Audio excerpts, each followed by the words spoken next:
Welcome back, everybody. You are back here with me on another week of me reading stuff. We're going on 11 years. In fact, isn't it June the anniversary of when I started? Oh my God. Let's look it up. Me reading stuff anniversary. I know it's in my calendar. Oh, Lord have mercy. June 22nd. That will be 11 years, everybody. 11 years of me doing this. For no apparent reason either. I'd like to point that out right here and right now. What is so special to me personally is that there's no real end result. There's never been a New York Times review. There's never been a review, period. Actually, that's not true. I just got a new review on Apple Music from you guys, or Apple Podcasts. Let me pull that up. And we'll read it. And I want to thank this person. They called themselves Housewife. HAUSWYF. This is from 3 weeks ago. It says, "Thank you, Robin. I vacuumed my car." That's the title, and that's a great title for a review, Housewife. I'm loving that. Because if you guys recall, I did encourage everybody to vacuum out their car, because we all need to. If you have a car, that is. Your car probably has cookie crumbs and cracker crumbs and all sorts. I was telling you that mine definitely had saltine crumbs in it and French fry crumbs. And I did vacuum out my car, and it made me feel a lot better about life. Okay, anyway, back to Housewife's review. This was so nice. Thank you, Housewife, whoever you are. I love you, and this was so nice. I haven't gotten many reviews recently. I don't push for them a lot, but I would like to go ahead and say hey to everybody. Go ahead and review it. Wherever you listen to this podcast, review it if you can on whatever platform it is, or subscribe if you can too. That'd be awesome. Here's the review. "This is the best podcast for getting out of my own head and getting stuff done. I love Robin's voice, her positive energy, and perspectives on what she chooses to read, and whatever the moment brings.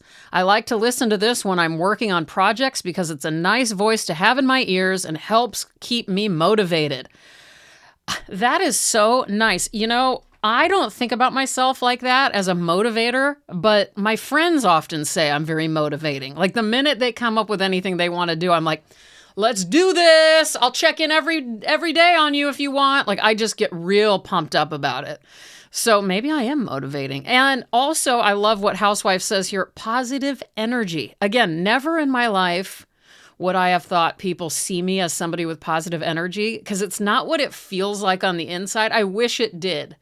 But hearing that I come off like that, I think I do have positive energy. It's just that I'm so in my own brain, I'm so kind of burdened by my anxiety and my self-critical stuff that I don't see the positive stuff, but I need to focus on that. And maybe thanks to you, dear Housewife, who reviewed this podcast, I thank you so much, because I need to see myself differently. That's been abundantly clear all week, by the way.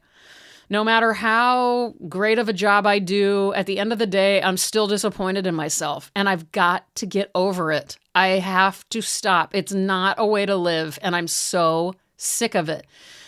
I really am. I'll be honest with you guys. I've had a good week. I've had a good couple of weeks. This is actually the best time of my life. I'm happier than I've ever been. And at the same exact time, I am so over almost everything about myself right now. I am very disappointed in myself. I do not like the way I operate. And I need help, okay? I don't know what you guys can do, but I need something. My friend, we were talking back and forth, and she said something very important to me, and she didn't know it. It was a voice note back to me, or to me. And she said, and I was talking about how I was stressing out because I have all these orders to pack up from my shop and everything. And she said it very sweetly. She did not mean this as a criticism, by the way. She said, you know what's so funny is that just a few weeks ago, you were super stressed out that nobody was going to even notice your shop or get on your website or order anything. You were so stressed that nobody was going to care. And now you're stressed out just a few weeks later because there's so many orders to pack up. And I know what she meant. She was trying to point out to me, like, this is a good thing. And that's so funny that you got, be careful what you wish for, whatever. You know what I'm saying. Well, but I took it because I know myself so well. And I know that that is my entire problem right there is that, and I hate to say this, am I never happy? Is nothing ever enough for me? Like, what is the problem there? Why can't I just be joyously packing these orders? I know there are people out there who do things like that, who accomplish their goal and then are happy about it and just happy throughout their days. I want to know why I can't just be that way. Instead, it's like there's always something else that I need to accomplish. Like the second I get something accomplished, it's like all I see are my deficits now. Like, okay, that was accomplished, but now what's my deficit? Whether it be like having a perfect factory-like production line for when I do pack up my shop items from my website shop. Even that, I of course, I didn't have time to make a perfect factory-like operation to pack up my stuff. I had to just slowly do it one by one because I don't have enough room or anything. But even if I did, let's say I had an enormous room and I just had this perfect setup for packing my orders, then it would be something else. It would be like, oh, well, now I need to figure out how to get better at paying my quarterly taxes on a specific schedule or whatever it is. You know what I'm saying? Does anyone else struggle with this, or is this just a perfectionist trait? This is just a thing with being a perfectionist and a workaholic, or, because that's what I am. But I'm also just annoying. I annoy myself, and I'm sure I annoy you guys. Listen, you know what? Even sometimes the podcasts I listen to, which are not that many, by the way, at this moment, I'm only listening to 2 podcasts and only one regularly this whole year. I rarely listen to podcasts. That's the funny thing. But we all know when we listen to podcasts a lot, or you get really used to somebody, you still find, like, as much as I love this one podcast person I'm thinking of, sometimes they annoy me. Sometimes they make me a little bit upset. And I'm sure I do that to you. And if I do, that's okay, because that's just life, and that's just humanity. That's what happens. But I am sorry. I really feel bad. I never want to annoy anybody. I really don't. I want to, keep you guys company and make you feel good and give you guys a break from something. I don't know. What else do I want you to feel like you're not the only one. I want you to know that I'm right here with you and that we're all, I don't know, whoever all of us are who are attracted to this podcast, we're all just getting through it, and we're laughing and we're crying and we're really bugged by things and we're angry about other things. And we just kind of find it all exhausting and ridiculous at the same time. And that's who we are. So there's nothing wrong. I don't even know what I'm getting at.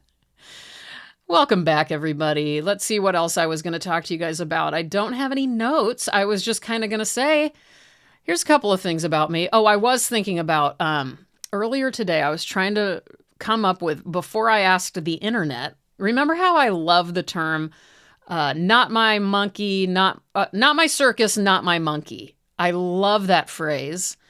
And I want to always stand by that. Like, I've got no dog in this fight is the other one.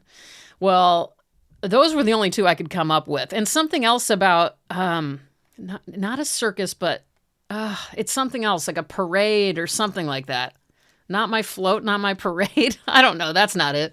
But anyway, once I did look it up, I really liked this other one. And I know I've heard it on a TV show before, but I mean, not just, well, anyway, it goes, that's outside my jurisdiction. In my ideal life, I would say that dead serious to somebody who's like trying to get me to do something I don't want to do. That's outside my jurisdiction. Sorry, Damien. Nope, not taking the trash out. That's outside my jurisdiction. He doesn't, he does the trash. I think I've told you guys, he does the trash. I do the laundry. He does the dishes. I do the laundry. I do the kitty litter box. I do other things. I don't even know. We divide it up really well. I will say we do a good job of that. How are you guys doing? If you have roommates, partners, otherwise, is it easy? I don't know. I feel bad. When I think back to when I was with Billy, he was such a good cleaner. He really enjoyed cleaning. And so just kind of by default, because he was always just doing it, we never really decided on who does what. But I hate to say this, he kind of did it all. He was always cleaning and doing all that stuff. So I'm sure I did things, but I currently I don't remember what they were. God, poor guy. What the hell? That's horrible. Anyway, I'm sorry, Billy, up in heaven. I'm really sorry about that. I should have been better. I really should have. I don't know. We were kids. We were young when we got together. Anyway, what else do I love and hate? I hate the feel of terracotta. That's always my go-to thing that I hate. I can't even talk about it. I really can't. It makes me feel so gross. Do I have terracotta pots outside? Yes, I do. But when I touch them, I have to just like brace myself and really be strong. I think it's so gross, just like chalkboard. Oh my God, it's the worst feeling. I've just got so many chills down my back in a bad way. Do you guys believe in ghosts? Have I told you guys that we have ghosts in this house and that this area of where I live is known for ghosts? Yeah, people even like tour around. I don't think I've ever told you guys about that. And we have been haunted several different times, like pretty badly, but there's nothing ever sinister. Yeah, it's crazy. We're very used to it, but they would even like mess with the lights like in ways that are incomprehensible. That would never actually happen through a shortage or anything like that. And I have video of it if you ever want to see it. What else? You guys, I don't think I've ever said this explicitly to you guys, but I would be very curious how many of you guys are gardeners. And I want you to know when I started seriously gardening in 2023, I think it saved my life. I was in the midst of a total breakdown when I started it, and I didn't know it at the time. But if I hadn't have been outside doing so much gardening and feeding of the birds, I don't know if I would have made it through. And gardening really is one of the only activities in my life that has given me true peace. I love drawing. Drawing doesn't give me peace. Drawing, I'll be honest with you, drawing is just a wonderful way that I've found to avoid the world. Oh, God, that makes me want to cry. I enjoy it a lot. I mean, honestly, it's in my top 3 favorite things to do in life. But it doesn't give me the peace that being outside, walking, or gardening does. So, and I do. I can't believe I've never said it quite like that. I think I've hinted around that becoming an artist, the way that I did it, the way that I've done it, the way that I do it, has a lot to do with escapism. It just does. I don't think you do work like mine without wanting to escape. And that's okay with me. I'm not saying that's a good or a bad thing. It just is what it is. I love being alone. I love not talking as much as I am talking to you right now, and as much as I do love to talk when I decide I want to talk. For the most part, I just want to be quiet. I just want to sit alone and be quiet because it's truly, now back to the gardening thing, it's truly one of the only ways of being that makes me calm and gives me peace. Interactions, even with those I love who I feel incredibly safe and comfortable with, are very difficult for me. I don't know why. I could go on and on about what I kind of believe is why. I think it's also just who I am. I think I was meant to need a lot of solace and a lot of time in rooms alone and time with walks alone. And I'm happy about it. It's not like I'm sitting around craving big groups of people, that's for sure. So anyway, all right, those are a few things about me. Now, I promised I would be reading you guys a poem. Tell me a few things about you, by the way. I felt like that was a lot. How long have I been talking? Almost 15 minutes with just lists of things that I wanted to talk about me. All right, well, today, what was this that I had? Okay. Isn't this something about nature? Well, sort of. It's from Wendell Berry, the he's American, right? Writer, poet, environmentalist. And this is from a book called The Rag and Bone Shop of the Heart, a poetry anthology. This is edited by Robert Bly, James Hillman, and Michael Meade.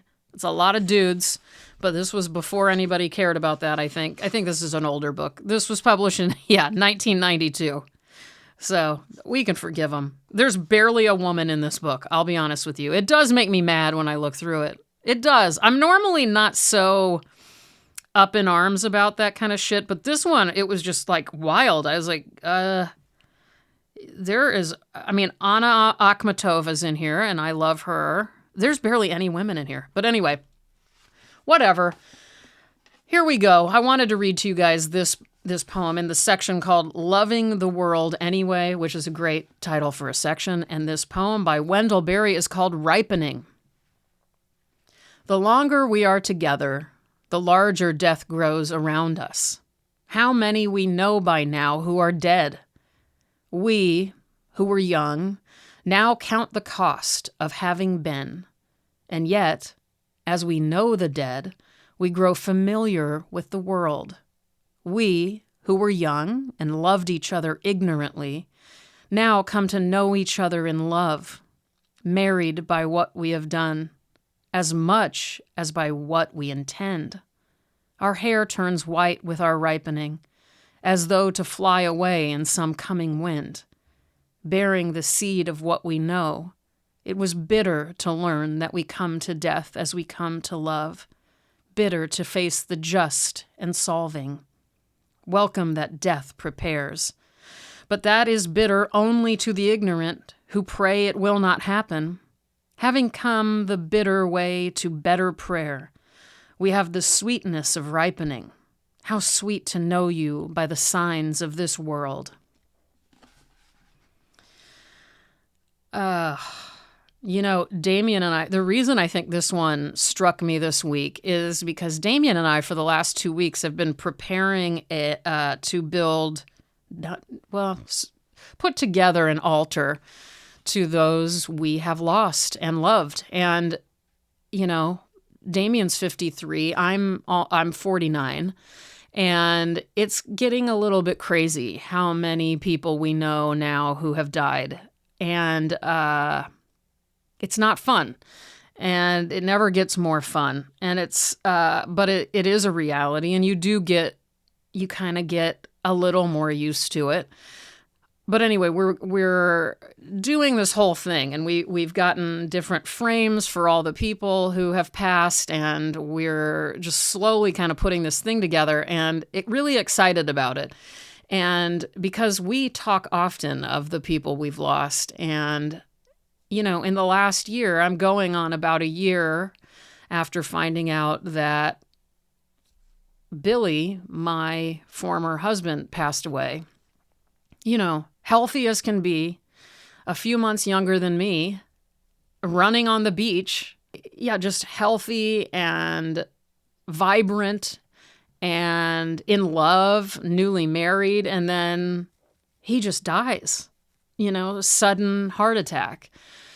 One of those awfully named widowmakers heart attacks. And, I lived most of my life with Billy. And before we were together, we were best friends. And so, I don't know. And then we were people who went through a divorce. And the way that adds so much sadness to one's life and hurt and pain. And there's already so much grief that Billy and I both went through because of one another. And to have him die unexpectedly with no health problems, really, just a short time after these doctors saved my life from heart problems, was very...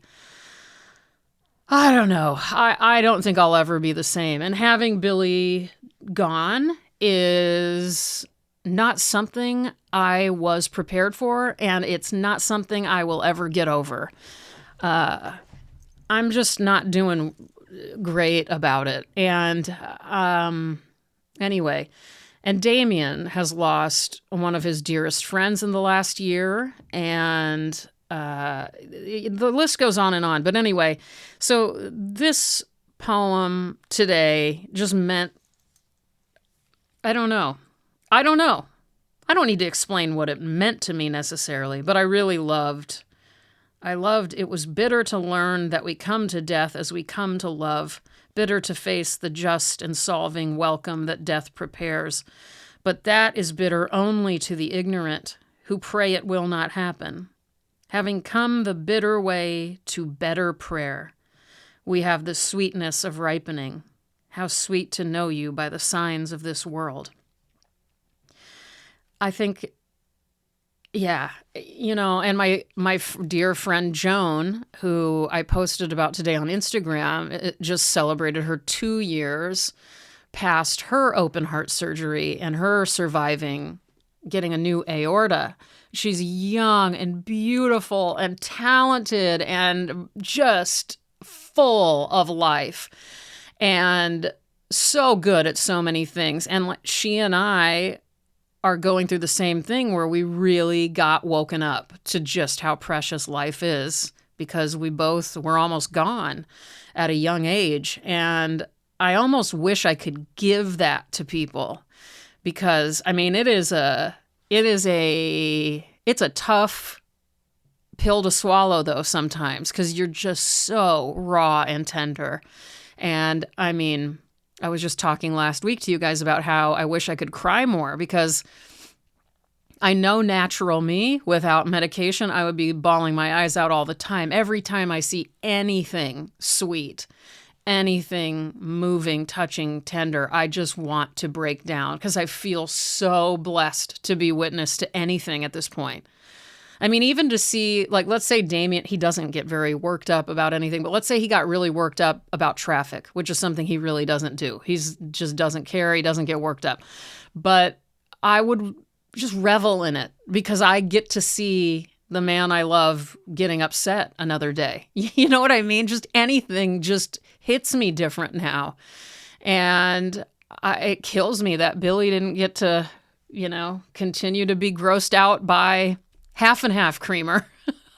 The things that he would get really worked up about were hilarious. Like, he was so freaked out by half and half creamer, especially when you would get it out of the little tub. Like if you're at IHOP or a diner or whatever, he would be like, he would never open it, and he couldn't watch anyone open it, because seeing little creamer get like splattered on somebody's thumb for some reason really freaked him out.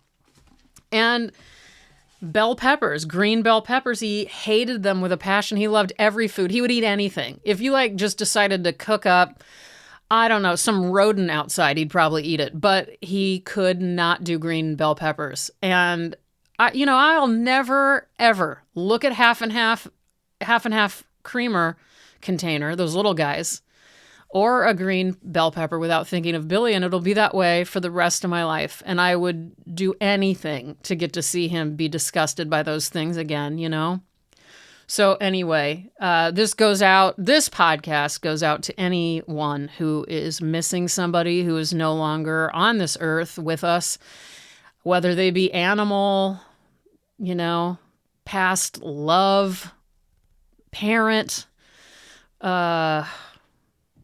I don't know, old, best friends. I mean, it's a part of life, and we're lucky to be here for another day. So I think I'm obviously always talking to myself on this podcast as I talk to you guys, but I'm talking to myself too. All of this about my anxiety and my, I was nervous that I wouldn't get any orders. Now I'm nervous that I can't get them all out in time. Now I'm nervous about this. Why can't I chill out when I have this knowledge that one gets when they get that close to death about how precious it all is? It is not worth it. It is not worth that anxiety over the dumbest shit, And yet here I go, slipping into it. So, I don't know. Help me. Everybody just help me. Send me good thoughts, good prayers, whatever it is you guys do. I'm always thinking about you guys, always praying for you guys. And I really do mean that. If I get any indication that anything's wrong with any of you guys, I spend special time on you guys in my thoughts and prayers. And I really do pray, as you guys know. I do all sorts of prayers. As I say, I really am in constant prayer. It's not a joke to me. It's not mild. It is the way I live. And I am love made manifest on earth. Have I told you guys that one? All right, I'll be back. 1 second.